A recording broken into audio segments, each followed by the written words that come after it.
Hello, welcome back to the Luxe Budget, a channel where we are eating, drinking, and living well, all without breaking the bank. Today is a tasting video for a wine that I admittedly already opened, so no uncorking here today, but this is the Explosivo Vinho Tinto from Quinta das Arcas in Portugal.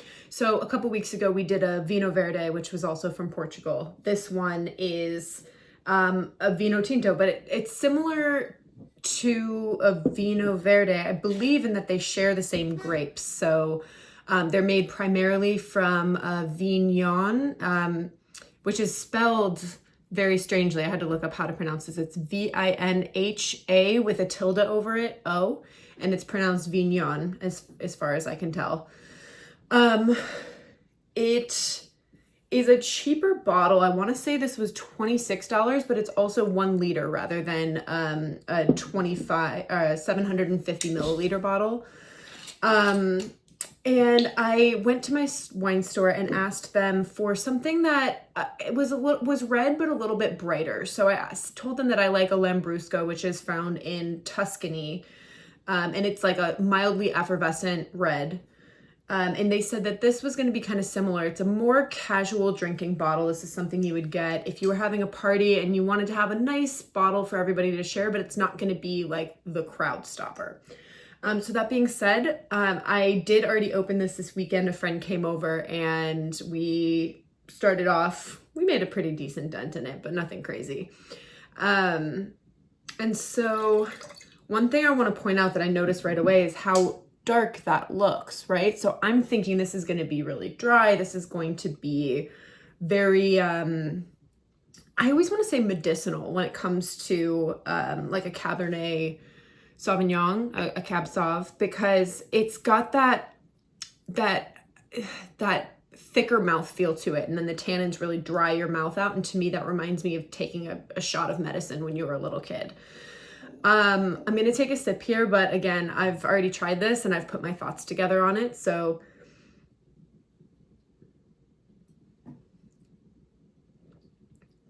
that has kept pretty well. So this is also a wine that you would keep, despite it being a red, you would serve this chilled. So the mild effervescence, like you don't want that to be warm when you're serving that. So this has been in the fridge now for, I think, a day or two. And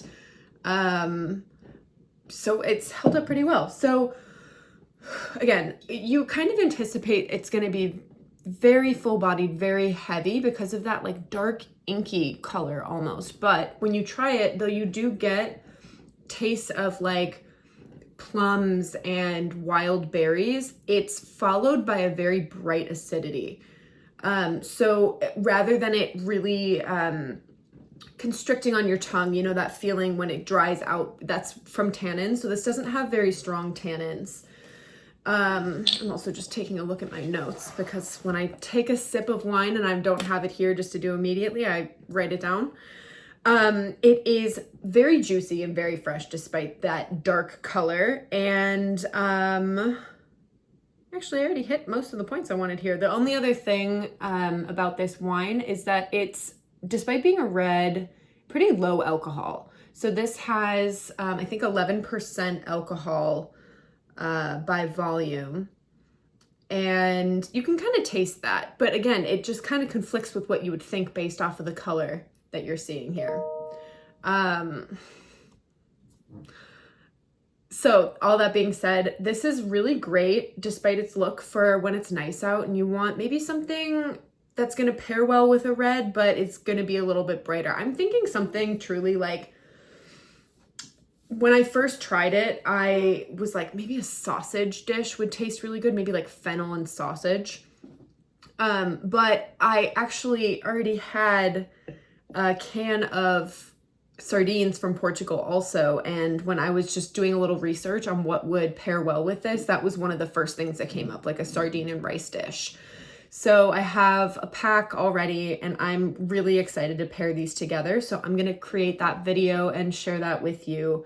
I think a red wine and a sardine in like a tomato sauce is going to be just a really, really nice match for each other. So we'll see though. I will post a link to where you can find this wine in the description of the video. And if you have any questions about how best to serve it, or, where else you might be able to find it, or if you have any recommendations, let me know. It's very good. I'm a fan. If you like a heavier red though, this probably isn't going to be for you. It's not, it's just not what it looks like. But I was pleasantly surprised because I like a lighter bodied red, something that's got a little bit less dark and moodiness to it.